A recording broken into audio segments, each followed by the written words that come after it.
Welcome to Season 2 of the Project Hope podcast. I'm your host, Jennifer. As many of you know, I am a cult survivor myself. For anyone interested, you can hear the story of how I got in and how I got out in Season 1, Episodes 1 and 2. The beginning of this year, 2023, actually marks my 11 years of being out, and I am so super grateful for the ways my life has unfolded since. I now work with survivors of coercive control, and I'm going to take a moment here to define this term, as one of my heart's desires is to help society at large better understand coercive control in cases that are not just culty, but across the globe I view coercive control as a social issue. It's at the heart of cases where women and girls are murdered. We find coercive control in one-to-one relationships that are intimate, in gangs, sex trafficking, and cults of all types. I have a master's in the psychology of coercive control, and I'm just beginning a new element of my career as an expert witness for legal cases that involve coercive control. As a certified trauma professional, I work with survivors. I'm especially excited to be offering a group survivor program for cult and religious abuse recovery. So this is not a support group, but rather a healing program. It's based on my certification in the incredible work of Dr. Jilly Jenkinson, who gathered decades of research on survivors to create a body of work that I would consider to be the most comprehensive and flexible approach I've come across in this field. We will meet every other week for 6 months, and registration will open in February of 2023 for those interested. Lastly, I am also a research associate at Salford University and explore topics related to coercive control. So let's jump back into a basic understanding of coercive control before I introduce the next episode. Coercive control is a strategic pattern of behavior designed to exploit, control, create dependency, and dominate. The victim's everyday existence is micromanaged, and their space for action, as well as potential as a human being, is limited and controlled by the abuser. Initially, the victim may be drawn into the relationship with love bombing and charm. Then gaslighting, isolation, economic control, and financial abuse can take place alongside rules and regulations that are gradually introduced over time and change at the whim of the abuser. The victim knows there are consequences if rules are broken, and they apply to the victim rather than the perpetrator, creating a double standard. Over time, coercively controlling behavior erodes the victim's sense of self, their confidence, self-esteem, agency, and autonomy. The abuser creates an unreal world of contradiction, confusion, and fear.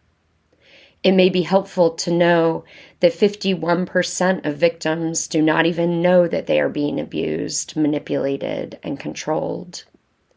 Coercive control correlates significantly to serious harm, and in many cases, in intimate partner violence, it precedes homicide. These can be difficult topics to grapple with, so I truly hope that this podcast helps to protect you and those you love with helpful voices and information. If you appreciate the podcast, please let us know by subscribing and comment with kindness. And always think critically, trust your intuition, and be free.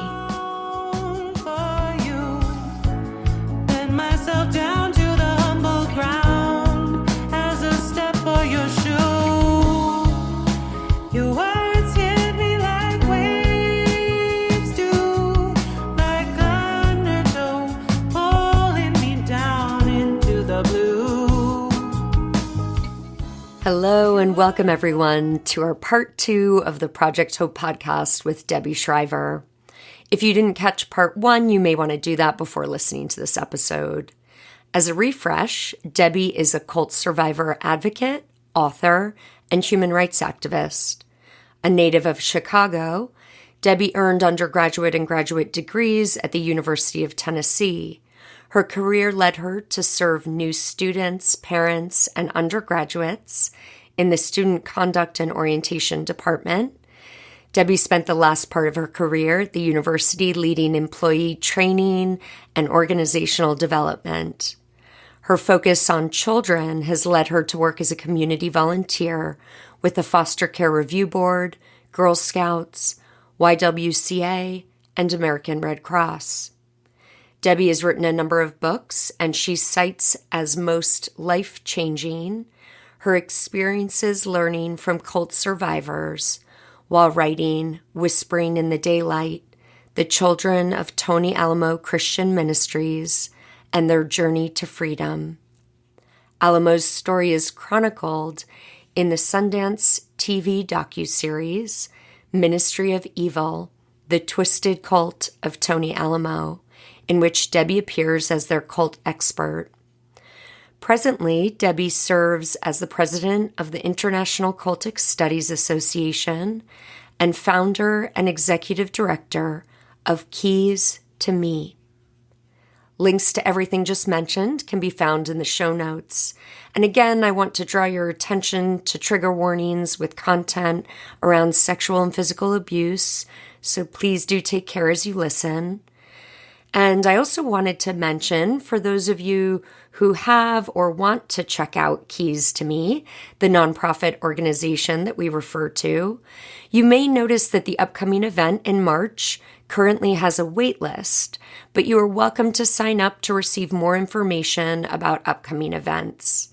And I thought I'd mention here the key values for Keys to Me, which are threefold: education that leads to critical thinking and independence, individual freedom, which empowers a thriving human spirit, and safe communities, which fosters hope, peace, healing, and growth. And they're doing incredible work, so please do check them out. And lastly, I wanted to mention, since I didn't for part 1 with Debby, that while we do go into stories of Debby's experience interviewing and simply being with her children of the Tony Alamo group, we do not go into details around the Tony Alamo story. So I wanted to encourage those who are interested to pick up Debby's book, as it contains not just the historical timeline and details of events with Tony and Susan and the group, the business element of it, the major issues that transpire, but it contains the stories of the children and their voices as they shared it with Debby, or as they requested for things to be shared. So Whispering in the Daylight, The Children of Tony Alamo Christian Ministries and Their Journey to Freedom is available on Amazon and included in the show notes. For part 2, we continue in the midst of our discussion about the children of the Tony Alamo group.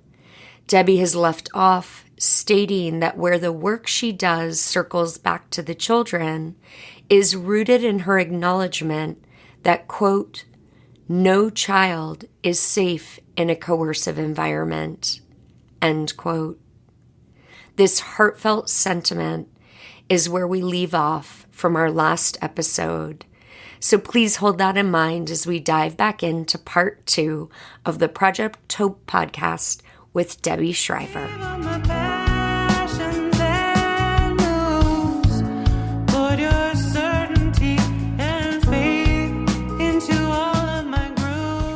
Full circle from childhood to this moment. I mean, it really is true, because the children have no defense. They have no way of comprehending any of this. I mean, oh, wow.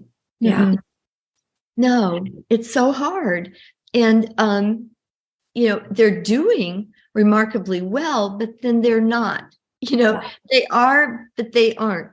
Something that I found just by accident with them, I was at a book event. They came to lots of book events, and they also have presented at ICSA conferences. I'm really proud of them. They've really spoken out and grown because they want to reach other people. They want to educate. Now their goal is to educate mental health professionals to help them know what they needed and didn't get. Yeah. And they're also sort of at a point where they're realizing they have a sense of self-responsibility that they never had before. It's kind of like, I can't keep blaming this on that experience. I can't keep kind of holding back. I've got to step into who I am now. And you know, even take that old self and recognize that's a part of me. Yes. And man, that's hard to do. You know, I told you about how I compartmentalized. I have no idea. I have no idea what it's like to be in these kids' shoes, but I do know a little bit about the pain that they experience. And I think we were able to find some common threads together in that way. Yeah. Well, I mean, the book itself, to shift gears a tiny bit, and by the way, I absolutely love the title, you know, Whispering in the Daylight. Thank you. Thank you. Beautiful. And it's really an incredible body of work, Debbie. I mean, it's very, I think I used the term, to me, it almost feels like we've encapsulated voices in history alongside the documentation of what's going on historically in the group. And I love that you kind of give these chunks of grounding us into the timeline of what kind of the world, what was happening in the world and what was happening on the inside, because of course, through that, we really get to journey with what everyone was thinking about the Alamos and their fame and the popularity and the rhinestone jackets. And I mean, it is just shocking what they did and also what they got away with. And, you know, even the lawsuit that transpired. I mean, the whole thing is just fascinating when people get the undercurrent of wealth, you know, pulsing through their veins. It's like that just became a machine that was almost unstoppable. And this is what happens when money is power, you know, and they can squash things. Or, I mean, it's incredible that he got away with what he got away with for. And it happens over and over. And they're still going on, by the way. They're still strong. They're making other products. And you know, it's just appalling, but that's one of the biggest problems I think we have. It's hard for the law to get involved in this. You know, they got him tax evasion periodically, wage and salary issues, but that's just a slap. They finally did get him on the Mann Act, taking underage children across state lines for illicit purposes, but it took forever to do that. And it almost didn't happen. And there are so many groups that are operating this way, that are putting children in harm's way, and adults too. And, you know, it does frustrate me. One of the survivors, and it's very common for people who've been in cults, you know this, but it's common for people who've been in cults to hop to another cult. And it's not that none of us joins a cult, but we're at a vulnerable place. And any one of us can, when we're looking for affirmation, we're looking for a place to belong. We're excited because we're out here now and we're free and we're making choices, but we're very vulnerable. And one individual is right now ensnared in trafficking, and it's breaking my heart. But she's stuck there, and I believe she'll come out. But the other kids are really upset because they said, she's learned so much from ICSA and learned so much from us. How could she do that? But we all could do that. And it's just hard. It's hard. We have the adults. I think where I was going with that was that she's over 18, like she's over 21. And so the police can't do anything. You know, they say she's there by choice. Well, we know she's not. Right. But we need to have a way to be able to resolve kidnapping of adults, you know, coercive controlling of adults. And so many times we don't have bruises and scars, but we have incredible emotional breakdowns and rewiring going on in our belief systems, in trafficking, in domestic abuse, relationship abuse, bullying on the internet, and in the traditional cult kind of environment. And I think we all think, well, that's not me. And, you know, it's good that there is a whole lot more in the media about it. Yep. And so we turn on the TV and we see a docuseries. Yep. And I'm proud of the one Sundance did of us. But still, you look at it and it's like seeing a car wreck. And then you turn it off and you think, man, that's awful. And then you go about your business. Oh, you know, but I just think to myself, I know I've gotten kind of like a manic view of this now, but when you're driving along on a regular day and you see everybody else driving along on a regular day, think about the children right this minute who are being hurt. Yeah. Yeah. And they're right here in our communities. They're next door to us. You know, we don't have compounds as we used to. There are certainly neighborhoods. And in some areas there are compounds, but it's not the way it used to be. It's very hard to identify people. My kid said to me one time, "What did you expect us to be like?" Mm. Oh man, that threw me. And I said, well, I'm going to be honest with you. I expected you to be stupid. Yeah. I expected you to be dirty. I expected you not to be well educated, to be wearing either uniforms, have your hair all in a certain way, or wearing hand-me-down ragtag clothes. Yeah. And I expected that you wouldn't talk to me. That was the only thing that was accurate. They wouldn't talk to me for a while. Everything else was totally wrong. And we think somehow we can spot people. Yes. They look just like us.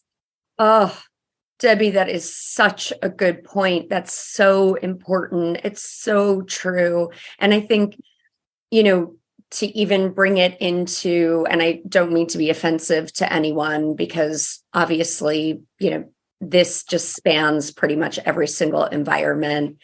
But, you know, it's fascinating now, I think, as more people are speaking out about kind of fundamentalist Baptist communities. We're also seeing reports come out around abuse and some of those things being acknowledged.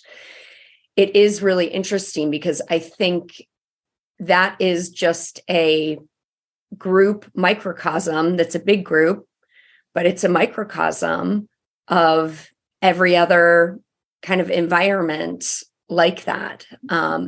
And really, people don't realize it. And I think the other benefit that I've seen actually in a lot of the survivor stories that I so appreciate is we get to hear also kind of like even your story, the significance of the role that your mother played and your relationship with her and recognition, and surely kind of seeing things more and more as you get older, where things are making more sense, and kind of how that brings you also into this work.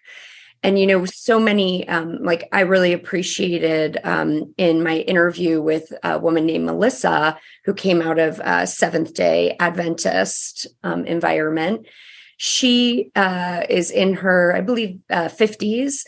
And so we were talking about how it was so wonderful to have her voice on there, because she spoke about kind of this thread of what she now sees at the age that she's at, this thread of kind of the influence and kind of how we sort of degrade underneath these coercive experiences, but in fact that they can be connected. And so she was talking about how just recently she's seen how negative relationships in her life with men are completely connected. She can draw this thread back to that environment. Wow. And, this really is kind of what happens. It's like if we don't really look at these things, then we're also prone to gravitating toward what's comfortable. I laugh all the time. My audience knows, bits and pieces of my story, and I laugh all the time about it, how, I became a certified Kundalini yoga teacher and then, ended up interviewing Pamela Dyson, who was severely, abused by Yogi Bhajan, who began that group, and just the weird connections and the weird I can basically list on one hand, I think it was probably 4 or 5, but when I left my cult and I'm in New York City and you've got a billion things right there at your fingertips, and I wanted to explore, and I went to Buddhist groups, and I went to more a more Tibetan form of that, and a more just trying out things that I had heard about or explored with others. And I'm sure I was on the verge of getting ensnared in another group at least 4 times. Yes, easily. So we really are not immune. And I think the other thing, if people don't think that if people believe they are not immune, they're actually at higher risk, I think. Yeah. And also we don't, we need to open our minds to the fact that these tactics, which is why I feel like the education is so important, as and we've kind of chatted about this offline of this interview, just the need for us to understand what these tactics look like and how they transpire, because it really is the only kind of protection we have is this education. And people are, it's in advertising, it's in television, it's in social media, it's, we're just exposed to this risk in many different ways, and people don't even realize it. We're being swindled all the time. Exactly. And swindle's a good word. I think often the dilemma is for organizations such as the college or university, if something's happening, a group's set up to be a church group, and in fact they are an abusive, coercive group. Sometimes, they're hesitant to do anything because they say, they have the right to practice their religion. And what I'd like to say is they're scamming us. They're using religion, of course. So start teaching students about being scammed. We could use that for elderly. We could use that for all of us. What is a scam? What does a scam look like? Because it looks very much like what cult leaders do. Yep. Yeah. And, I just recently, with some of the newer information that I've discovered about my ex, I have this sort of reframe in my mind of going, this guy was just a con, a complete con. He was a con man, and he's still conning. Yeah. And certain people just haven't seen that, and that's totally understandable. But there's just something about that just feels like it puts him right at the level where he should be. A simple con guy, not a spiritual leader, not enlightened, not special powers, a con man. Yes. A lot of people have asked me if I think Tony and Susan Alamo really believed in their faith, really believed what they preached. And the answer is absolutely not. I mean, they did not. They played it. And, I think that they convinced themselves of a lot of things as narcissists. And, I think sometimes if we say it enough times, we almost believe we're better than life. But quite honestly, no, they didn't believe it. They didn't believe it, but a lot of followers did. Yeah. And that's where, that's what's so tragic. Those first children who joined Tony Alamo and Susan Alamo in the 70s were people my age from school who were wanting a better life, who were wanting equity among all people, who were wanting peace and not war, who were wanting to shake up the establishment some and have representation. And Tony and Susan Alamo knew how to speak to that. Yep. And they used that. They used their innocence, their naivete, and their pure, beautiful desire to make this world a better place. They used it. Yeah. Just like all cult leaders. Yep. Yeah. And that is really incredible. And I think, Debbie, I think I'm thinking right now of, I do forget her name. I apologize, but Susan Alamo's daughter. Christiane, yeah.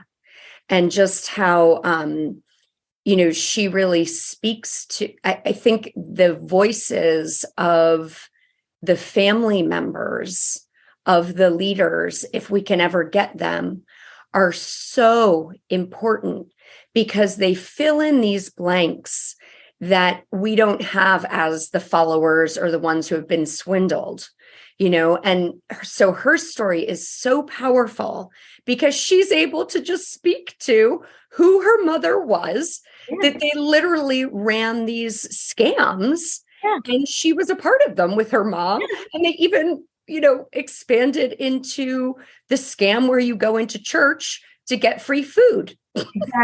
Exactly. Yes. I mean, it's just wild, so exposure like that is also so important, really understanding the history of the leaders and kind of what brings them to that place, because it's a very tantalizing position to be in as soon as you start to gain power. Like you said, how many times do you need to be told that you're a god before you start believing it? I mean, and that's unfortunately, naively, that is one of the role that we as survivors potentially play in terms of contributing. I mean, I continually think about that. What would happen right now if everybody just left the group that my ex-cult leader is running? I mean, would he even be able to survive? What would he be like? It's like the emperor's clothes have been removed. Everybody just rejected him. It would be fascinating to see if he could even survive, with the narcissistic mentality and where he actually believes he's at right now. I do want to talk more about the children. And they're young adults now, and they feel like my children, and they never mind that I call them kids, but they are young adults, and they struggle and they do really well, the way all of us do. But they have extra issues that make it very difficult for them to really break free and figure out how, I think they've gone through stages of just putting the past aside and learning how to be in this world and listening to everything they can so they know all the music that they miss, see every movie they can, read every book, do everything they can so they can catch up. But, they can't catch up in the way that they are wired. And so that other person that they are is still with them, of course, as we all know. And I think now they're in a stage of some are figuring out, what do I do with this? What do I do with my childhood? How do I integrate that into who I am today? How do I find myself really? And, they've done such metaphorical stuff. One young woman has traveled all over the world looking for herself. And she is now back in Hot Springs, Arkansas. And she said, I realize I need to come to me. This is who I am. I'm home in who I am. And that's just a remarkable thing.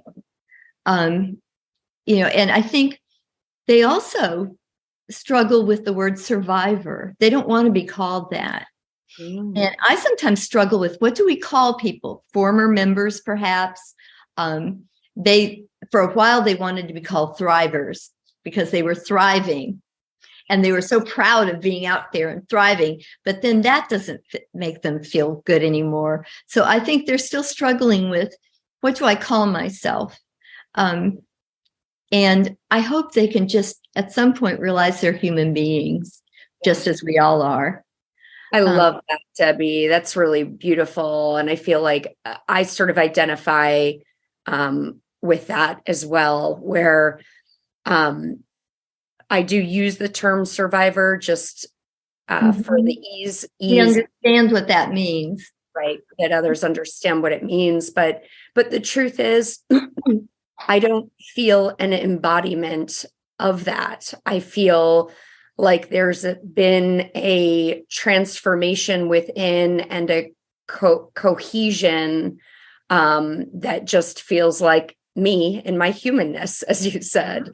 And I often speak with survivors about that, actually, how important that is, that we get to be human, right? Because we've all been held to these weird standards or standards of perfection or whatever it is.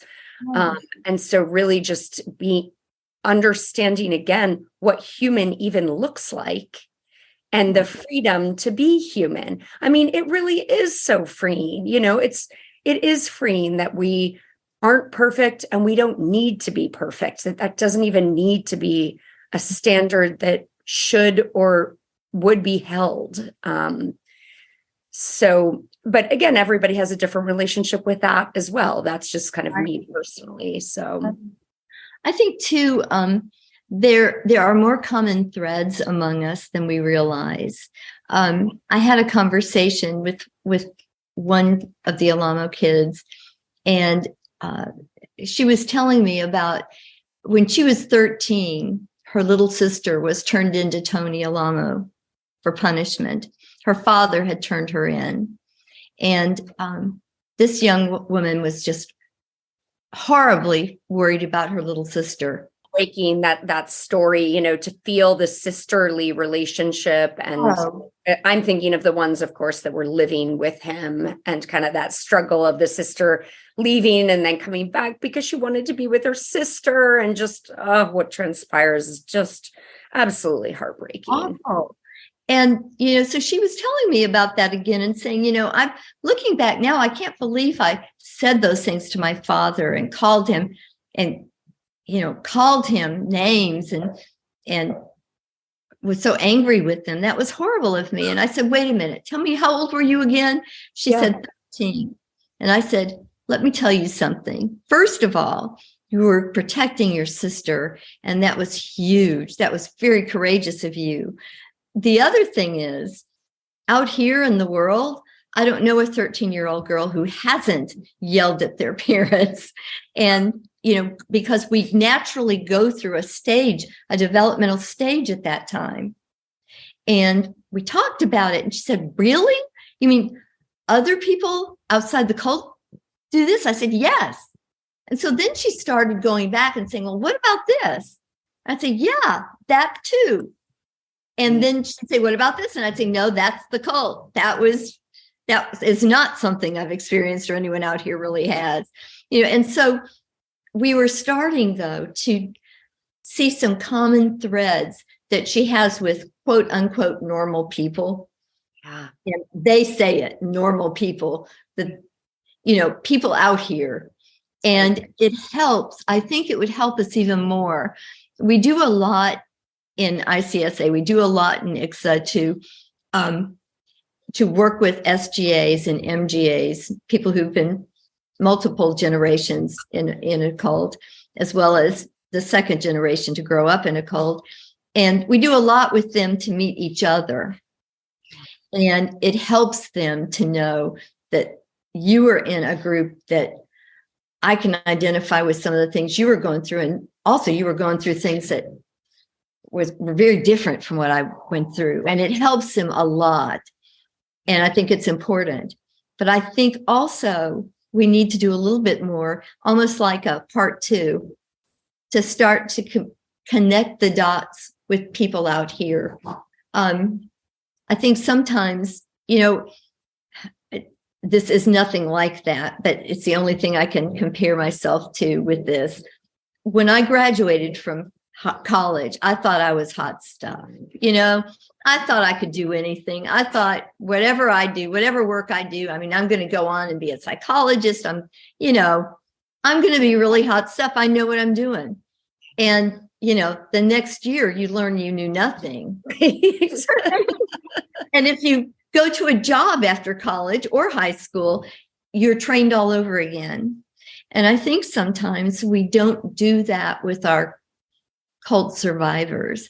I think they need some help once they start to break free of the emotional shackles that they have and the kinds of understand what's happened with them and why they trigger and what to do when that happens and all that stuff.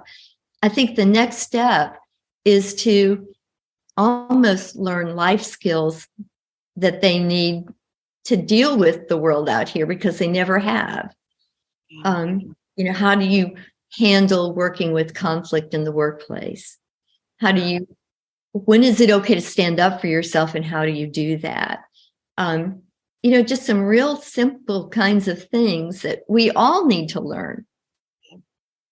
Yeah, I really agree with that, Debbie. This month, I've taken on 4 new cult clients, quote unquote.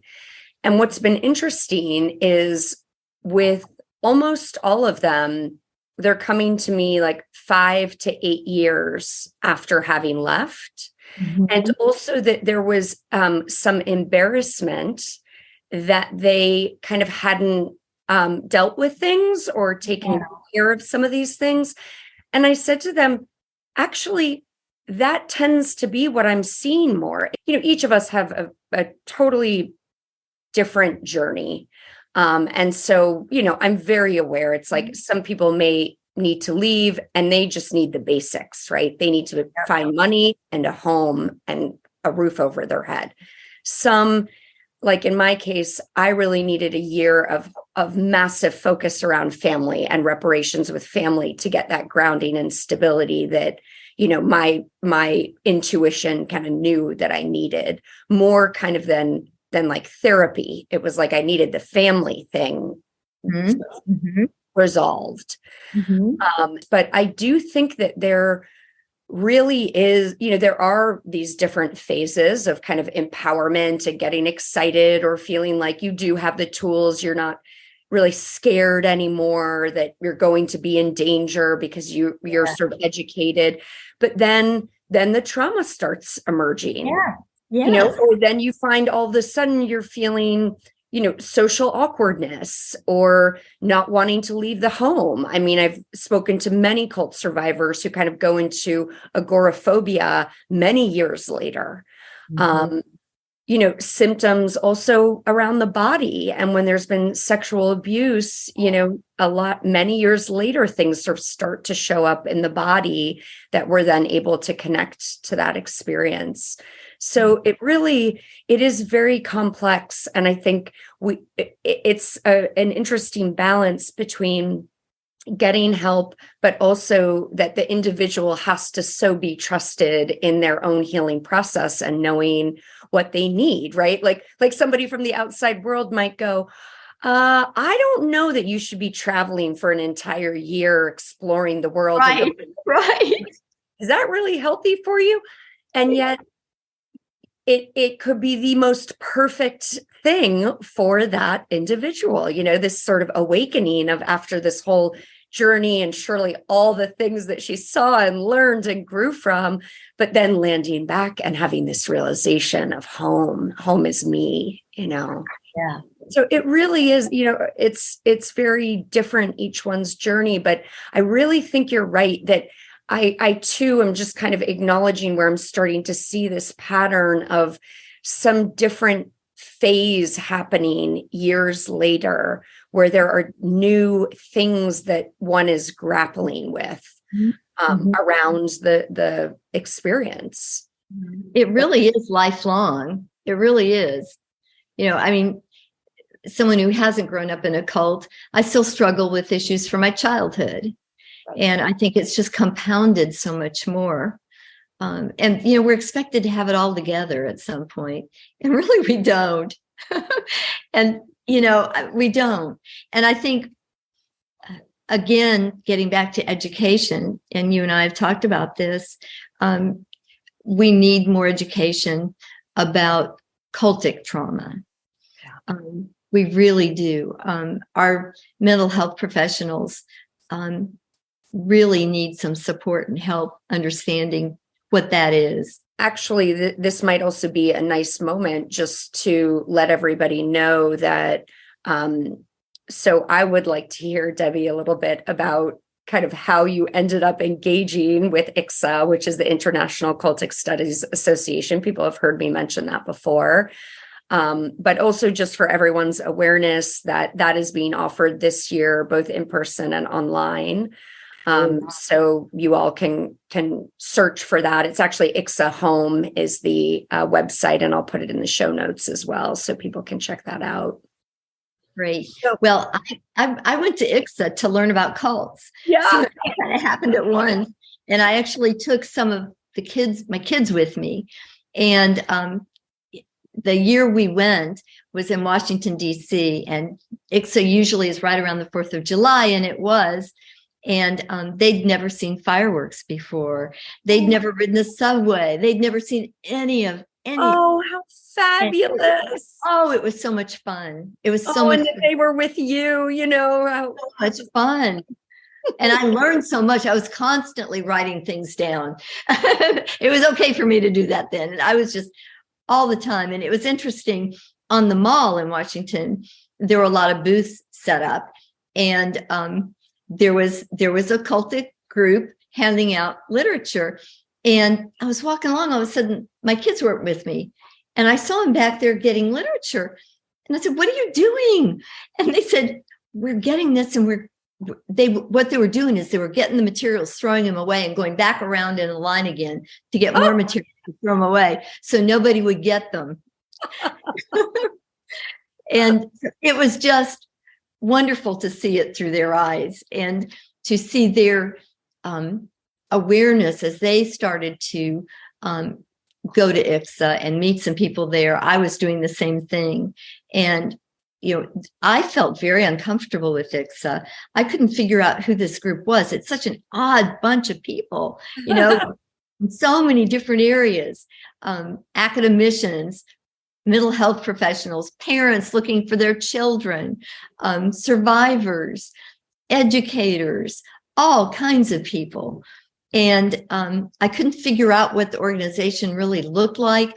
I didn't even know there was a board of directors. I had a list of people I wanted to talk to because I'd read books, and then they would put me in touch with someone else. But I remember I sat down with Michael Langoni, who was the executive director at the time, and he went through the program with me and said, "This is the work, you could, go to this one, go to this one, go to this one," because there are many that are closed to people like me. You need to fit a category to be there because of the subject matter, and that makes perfect sense. But the very first session I attended, he said, "You are good going to this one." We were sitting in a circle, and we were told to introduce ourselves and why we were there. So I was one of the last ones, and I said, "I'm Debby Shriver, and I'm writing a book about Tony Alamo Christian Ministry, so I'm here to learn." A woman sitting right across from me said, "I'm not comfortable with her here," and pointed to me. And I said, "Oh, okay, I'm sorry." I picked up all my stuff and I just fled the room because I didn't want to intrude on anybody. And one of the co-leaders of the session came out and said, "Are you okay?" And I said, "Yes, I don't want to be there if I'm making anyone uncomfortable." But then I went to my room and I sat there and thought, I don't belong here. I don't know what I'm doing. I don't belong here. And, it's funny. I felt disenfranchised. I felt like I didn't know where I fit. And I experienced exactly what my kids were experiencing. They didn't know where they fit. And so I felt timid. I I was very uncomfortable for the entire time. I was even afraid to go up to the people that I had on my list because I wasn't sure if they were going to reject me or not. Because in that session, I was told it would be okay, but it wasn't. So it was a really good experience for me, but very hard. And I kept going to the conferences because I learned so much there. And my kids then started presenting. We would do a panel, and we're doing one in Louisville. Just 2 are going to be there this time, but we're going to do one in Louisville on the stage of their lives now. So it's going to be kind of a fun one, interesting, enlightening to me too, because I haven't seen them in a while.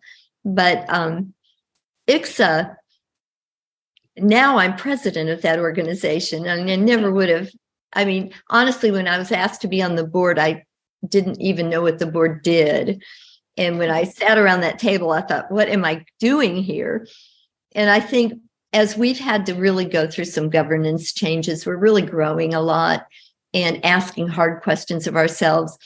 The reason I'm here is because I'm not an insider.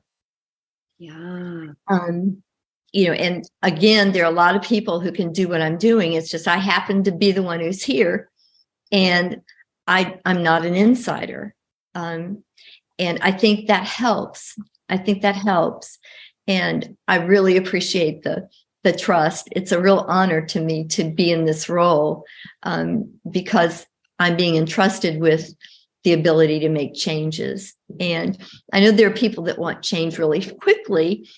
And it's important to me that we make them deliberately and really respectfully, and that we don't misstep too much. And I think we're getting where we're going to get to the same place everyone wants to be, I believe, but probably not as I've said so many times in president's letters that I write, change is happening. And I just thought, I want to stop predicting it and say change has happened. Yeah. No, but it is. And it has.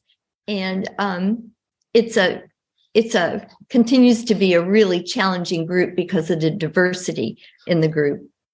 And I think that's the wonderful thing about it. It's also the hardest thing about it. Wow.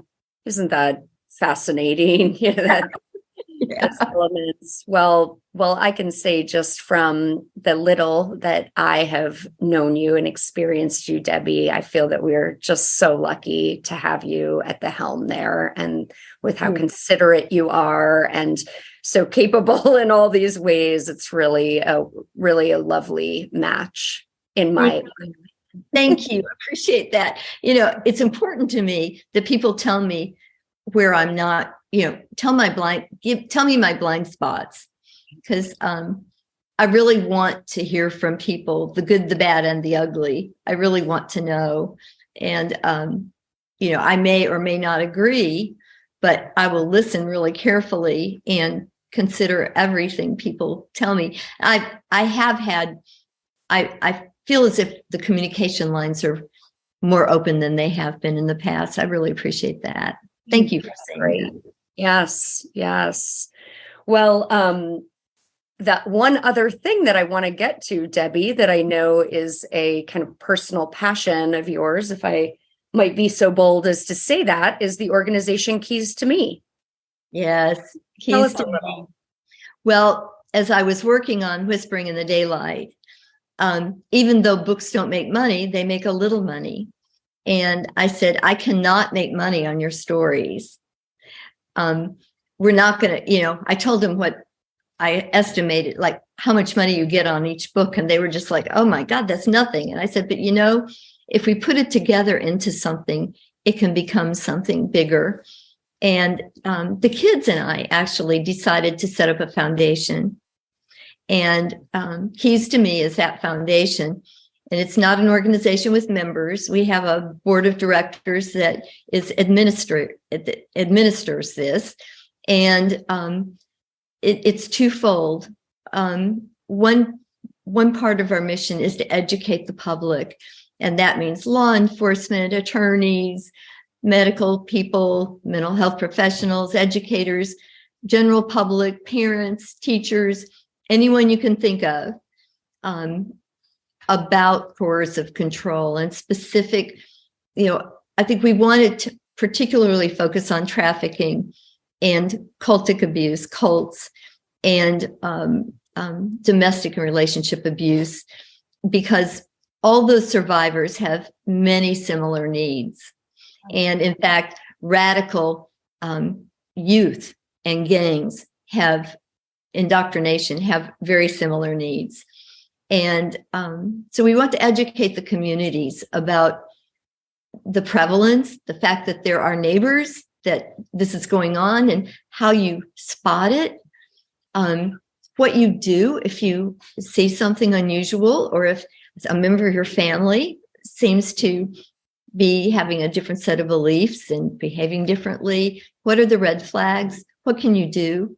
And what do we need to know? What do we need to teach children? What do we need to start teaching middle schoolers, high schoolers, college students? How can we integrate this into our curriculum for social workers, for example? And so Keys to Me, we're doing that. We had a kind of a pilot training program in Nashville, Tennessee, right before the pandemic, and had a really good experience with that day workshop. And then the pandemic stalled us out, and we're doing another one now, March 4th, here in Knoxville, and we already have a waiting list to get in, and I'm really excited about that. And we're co-sponsoring it with the College of Social Work at the university. And wherever we do this program, do our programs, I want to co-sponsor with academic institutions if possible, because I think, and we would bring in others as well, but I think that gives us credibility, and it also draws faculty and people from the college, because I would really like to see the academic programs bolster their knowledge about this, so they teach more about coercive control and abusive groups in the schools. So that's part of it. And the other part is we're going to be giving Keys grants, and this is to help survivors or thrivers, former members, however we call them, to become independent and to become healthy and integrated into the community. We see this as educational, but it could also be someone needs childcare to have a job. Someone needs help with where they live, food, whatever. And we will provide stipends to help people get on the road again and have a firm footing. And right now we're still raising money for that part, but we hope to be able to roll it out really soon. I feel like we need to show the community as a whole what we can do first and who we are before we can ask for individual grant monies. We likely would identify people through these community agencies and community, if they know someone, they'll be the ones that find someone who needs help. So if we can create our ties with them first, we can probably find those survivors that need help. Mm-hmm. So that's what we're about. And I'm determined to give it legs to stand on its own well beyond my lifetime. And there's some wonderful people that are working with me. Yes. And Lorna and Bill Goldberg. Yes, you're on our board. Yes. And they actually, I have interviewed them for the podcast. So good. We'll hear them as well. Okay. Well, they're going to be in Knoxville teaching, so it's going to be great to have them here. Oh, wonderful. Yeah. So maybe, Debbie, you could say, I know that, you're at capacity for the event, but that maybe people could just kind of keep track on the website, that there will be future events as well. Maybe get yourself on the wait list even for the event that's happening in March, the first weekend of March. And there's just a risk that, on the wait list, you may not get in. But you might. And our best way to get to it is keystome.org. Yeah. All one word. And we are already planning on a workshop here in Knoxville in the fall for attorneys and judges to tackle the law a little bit and some law school faculty. So I'm really excited about that. So we're also tailoring, we're going to design programs with the police department to work with law enforcement. And, the key for these workshops is to be able to give continuing education credit. People come then. So we need to work with the professional entities so that we are sure we have qualifying programs for that and make sense. But I want to take this throughout the region and throughout the country. And so I know we've talked about maybe doing something out west, and I'd love to do that. Yes. Yep. Any way that I can support. That would be great. Yeah. Yeah. So that's so exciting, and it's such needed work. I mean, I feel like I've met so many people where we're sort of engaging in that same conversation of, how do we get kind of financial help for individuals, and then also the educational component. So it's really important. Well, thank you, Debbie. Thank you for all your efforts on all these many levels where you're, changing, the level of education for the public, and then also just, contributing in your own personal way with this incredible book and this body of work. And it's really, we will put in the notes, of course, a link to the book. And then also, Debbie, would you mind, there is also a documentary that you referred to. I think it's called Ministry of Evil. It is Ministry of Evil. And I believe it's available through Amazon Prime. Yes, it is. So we'll put a link to that as well. Great. They did a really good job with it. They were very respectful, very respectful. Nice. That's great to hear. And of course, Debbie is in that documentary, making an appearance as the author and cult expert. So it's always so nice also when those voices are incorporated into these documentaries, where you can really hear kind of some of what that expert knowledge is while you're kind of following the story. I think that's where these documentaries really serve such a huge level of education, where you can kind of see and feel people as they're going through what they're going through. And then, to also have some of the expert voices there is also really supportive and helpful. Congratulations to you for your podcast and the incredible, you're doing such good work, and coming out of a culture self, you're really paying that forward and turning it into something meaningful to make a difference for so many other people. Yeah. Thank you, Debbie. Yeah, it's really exciting. And actually, just a little comment to the audience that I'm so grateful for you all who have been listening and spreading the word. As I started season 2 just a few weeks ago, I, of course, was looking into the statistics and how the podcast is doing. And it's actually been quite shocking for me that we've had a major boost, that, I guess people were just kind of continuing to share the podcast as I was not releasing episodes. So a huge appreciation, to everybody who is listening. Of course, thank you for your words, Debbie, because I really do. Not only do I feel so in honor of receiving the survivor voices and stories, it's sort of like each interview maybe gives a certain little angle that might just help one person in some way. So exactly.